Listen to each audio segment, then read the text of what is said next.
নমস্কার বন্ধুরা, আজকে আমরা ডাব্লিউপি কনস্টেবল 2016 প্রিলিমিনারি পরীক্ষায় আসা শুধুমাত্র গাণিতিক সমস্যাগুলি সমাধান করতে চলেছে।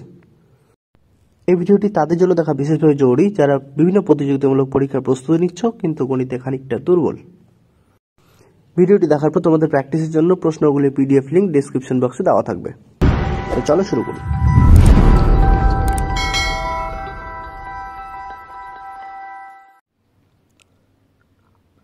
প্রথমেই পেয়ে গেছি আমরা খুবই গুরুত্বপূর্ণ একটি অঙ্ক।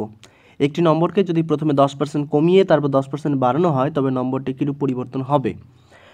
এই ধরনের অঙ্কগুলিতে অনেক সময় বেতনের প্রসঙ্গটিও জুড়ে দেওয়া থাকে এইভাবে যে কারো বেতন 10% কমিয়ে তারপর 10% বাড়ানো হলে তার বেতনের শতকরা কিরূপ পরিবর্তন হয়, অথবা কখনো বলা থাকে প্রথমে বাড়িয়ে দিয়ে তারপর কমিয়ে দিলে তার বেতনে কিরূপ পরিবর্তন হবে। দুই ক্ষেত্রেই আমরা একই নিয়ম প্রয়োগ করব। আচ্ছা, এই নিয়মটি তখনই প্রযোজ্য হবে যখনই শতকরার পরিমাণ দুটো একই থাকবে। আমাদের বেশি কিছুই করতে হবে না, আমাদের সিম্পলি এই শতকরা দুটো গুণ করে দেব 10 × 10, আর সব সময় আমরা এটাকে 100 দিয়ে ভাগ করে দেব। তাহলে যেটুকু পাবো সেটাই আমাদের উত্তর। এখানে আমরা পেয়ে যাচ্ছি 1%। এবার এই অঙ্কগুলোতে সব সময়ের জন্য পরিমাণটা শতকরা পরিমাণটা কমবে, কখনোই বাড়বে না। তাহলে আমাদের উত্তর 1% কমবে। এখন যদি আমাদের বলা থাকতো 20% কমিয়ে তারপর 20% বাড়ানো হলো, তাহলে আমরা এখানে 20 × 20 করে দিতাম /100। আবারও বলছি, এই নিয়মটি তখনই প্রযোজ্য হবে যখন এই শতকরা পরিমাণ দুটো একই থাকবে। যদি আলাদা হয় সেই ধরনের অঙ্ক আমরা শতকরা চ্যাপ্টারে তো আলোচনা করবই। চলো দেখে নিই পরে অঙ্ক। একজন লোকের কিছু মুরগি এবং কয়েকটি গরু ছিল। যদি তাদের মাথার মোট সংখ্যা 48 এবং পায়ের মোট সংখ্যা 140 হয় তবে লোকটির কাছে কতগুলি মুরগি ছিল। আমরা এই অঙ্কগুলিতে সবার প্রথমে ধরে নিই যদি সবগুলি মুরগি থাকতো তাহলে 48টি মুরগির মোট পায়ের সংখ্যা দাঁড়াতো 96টি, কিন্তু আমাদের এখানে মোট পায়ের সংখ্যা আছে 140। তাহলে অতিরিক্ত এখনও আমাদের 44টি পা। এই অতিরিক্ত পাগুলি নিশ্চয়ই আমাদের এই অঙ্কে বলা এই গরুগুলির। তাহলে এই গরুগুলির এই অতিরিক্ত 2টি পা করে যদি ভাগ করে দিই তাহলে আমরা পাবো মোট 22টি গরু। এটা পেয়ে গেলাম আমরা মোট গরুর সংখ্যা। এখন মোট 48টি থেকে এই 22টি যদি বিয়োগ করে দিই তাহলে আমরা পেয়ে যাব মুরগির সংখ্যা। তাহলে আমাদের মুরগির সংখ্যা হচ্ছে 48 - 22 অর্থাৎ 26টি। 630টি জিনিস x, y এবং z এর মধ্যে এমনভাবে ভাগ করে দেওয়া হলো যে x y এর থেকে 3 গুণ এবং y z এর থেকে 5 গুণ জিনিস পেল। x কতগুলি জিনিস পেয়েছিল? আমরা প্রথমে ধরে নিই z পেয়েছিল একটি জিনিস। তাহলে আমরা এই লাইন থেকে বলতে পারি y z এর থেকে 5 গুণ জিনিস পেল, তাহলে y নিশ্চয়ই 5টি পাবে।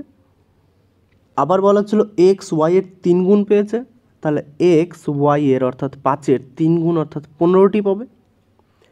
তাহলে মোট জিনিসের সংখ্যা পাবো 15 + 5 + 1 অর্থাৎ 21টি। কিন্তু আমাদের অঙ্কে মোট জিনিসের পরিমাণ বলা ছিল 630টি। তাহলে আমাদের এই 21টি অঙ্কের মধ্যে বলা সেই 630। তাহলে 21-এর ভ্যালুই যদি 630 হয় তাহলে 1-এর ভ্যালু নিশ্চয়ই 30। 21 × 3 = 63। তাহলে x কতগুলি জিনিস পেয়েছিল? তাহলে x পেয়েছিল 15টি জিনিস। তাহলে 15-এর ভ্যালু নিশ্চয়ই 15 × 3 = 45, 15 × 0 = 0, তাহলে 450। একটি ত্রিভুজের বাহুগুলি অনুপাত হলো 7:9:12। যদি সবচেয়ে বড় বাহু এবং সবচেয়ে ছোট বাহুর অন্তর 15 সেমি হয় তবে সবচেয়ে বড় বাহুর দৈর্ঘ্য কত? তা আমাদের অঙ্কে সবচেয়ে বড় বাহুর অনুপাত 12, ছোট বাহুর অনুপাত 7, তাদের অন্তর তাহলে আমাদের 5।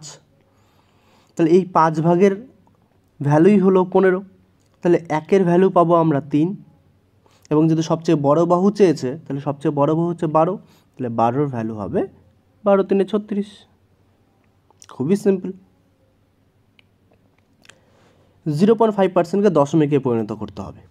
তাহলে 0.5% অর্থাৎ /100, থাকার জন্য /100। এই পয়েন্টটা তুলে দিলে নিচে আমরা আর একটা শূন্য নিয়ে নিই। তাহলে উপরে থাকে 5, নিচে থাকে 1000। তাহলে 1000 দিয়ে ভাগ করলে পাবো আমরা পয়েন্টের পরে 005, কারণ 3টে শূন্য অর্থাৎ 3 দশমিক স্থান পর্যন্ত মান। অপশনে সঠিক উত্তর। একজন মা এবং তার 6 সন্তানের বয়সের গড় 12 বছর। মার বয়স বাদ দিলে সেই গড় 5 বছর কমে যায়। মার বয়স কত? প্রথমে আমরা দেখে নিই মা এবং তার 6 সন্তান অর্থাৎ 7 জনের বয়সের গড় 12 বছর। তাহলে সেই 7 জনের মোট বয়স হবে 12 × 7 অর্থাৎ 84 বছর। এখন মার বয়স বাদ দিলে সেই গড় বয়স 5 বছর কমে যায়, অর্থাৎ গড় বয়স হয়ে যাবে 7 বছর। মার বয়স বাদ দিলে অর্থাৎ মোট 6 জনের মোট বয়স হবে 42 বছর। তাহলে আমরা এই 84 থেকে এই 42 বাদ দিলেই পাবো 42, যেটাই হলো তার মায়ের বয়স।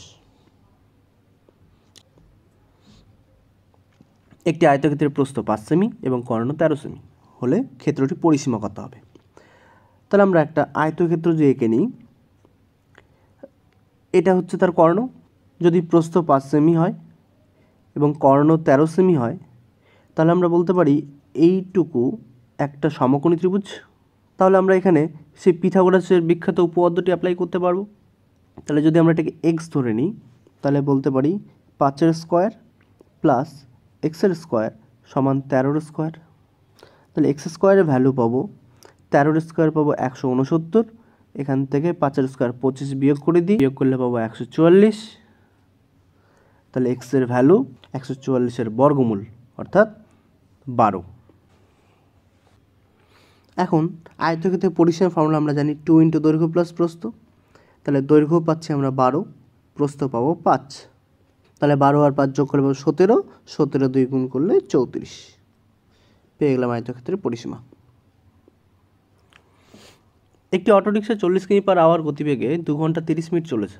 যদি সে গন্তব্যস্থলে আরও 1 ঘন্টা পরে পৌঁছায়, তবে অটোরিকশাটি মোট কত দূরত্ব অতিক্রম করেছে?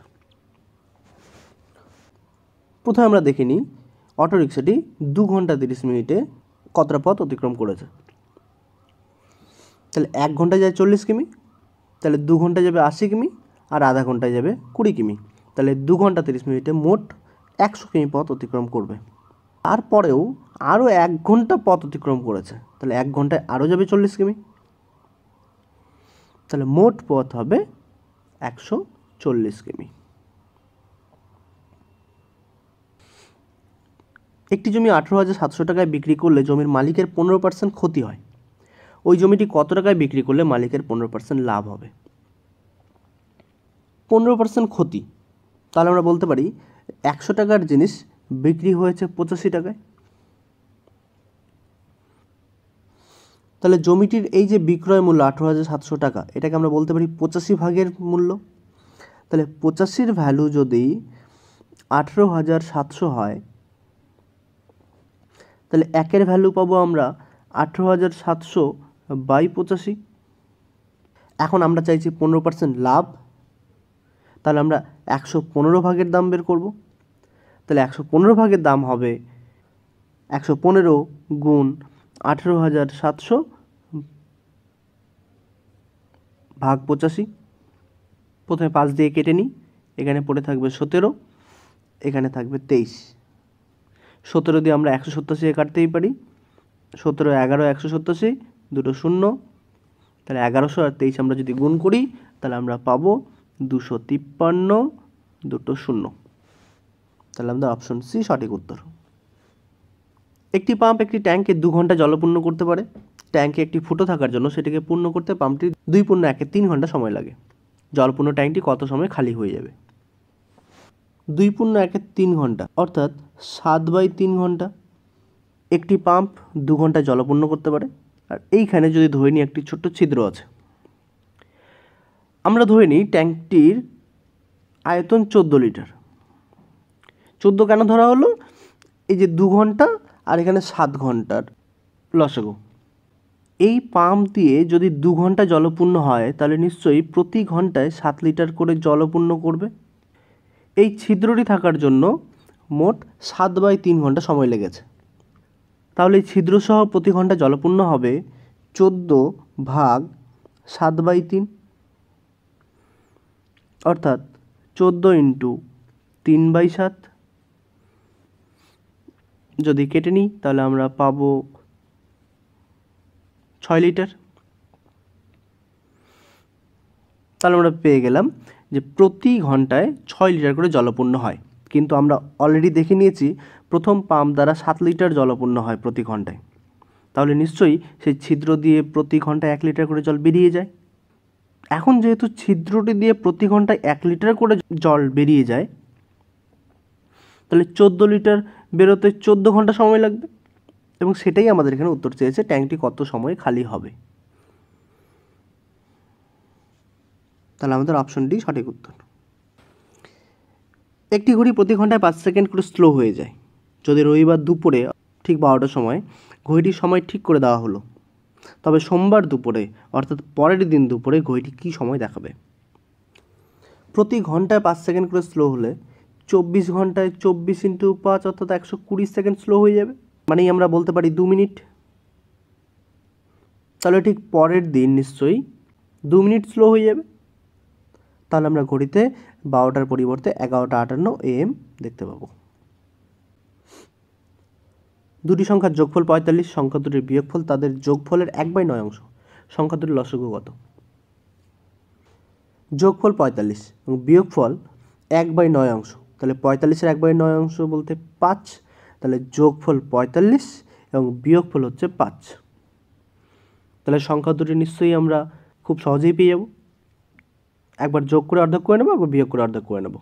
তাহলে আমরা একটা সংখ্যা পাবো 25 আর একটা পাবো 20। এখন এই সংখ্যা দুটির লসাগু নির্ণয় না করে আমরা অপশনগুলোর মধ্যে দেখি কোন ছোট্ট সংখ্যাটি 25 এবং 20 দ্বারা বিভাজ্য, সেটাই তার লসাগু। তাহলে আমরা সবথেকে ছোট যে সংখ্যাটা এখানে পাচ্ছি 100, যেটা 25 দ্বারা বিভাজ্য, 20 দ্বারা বিভাজ্য, তাহলে নিশ্চয়ই এটাই তার লসাগু হবে।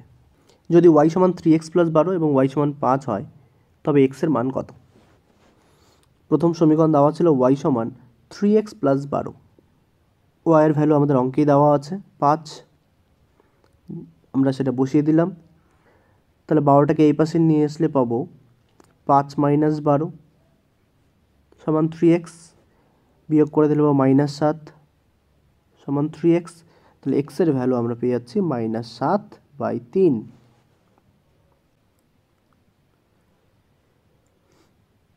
আমরা এখানে দেখতে পাচ্ছি করণী চ্যাপ্টার থেকে খুবই সহজ একটি সিম্পলিফিকেশন। এই অঙ্কটি আমাদের সমাধান করারও প্রয়োজন নেই, কারণ আমরা দেখতে পাচ্ছি ওপরে যে সংখ্যাগুলো দেওয়া আছে নিচেও ঠিক একই জিনিসই দেওয়া আছে, শুধু উল্টে দেওয়া আছে। অর্থাৎ শুধুমাত্র নিচে মাইনাস কমন নিলেই আমরা ওপরের সংখ্যাটি পেয়ে যাব, এবং সেই সংখ্যা দুটো হুবহু একই, তাই সংখ্যাগুলো কেটে যাবে, পড়ে থাকবে -1।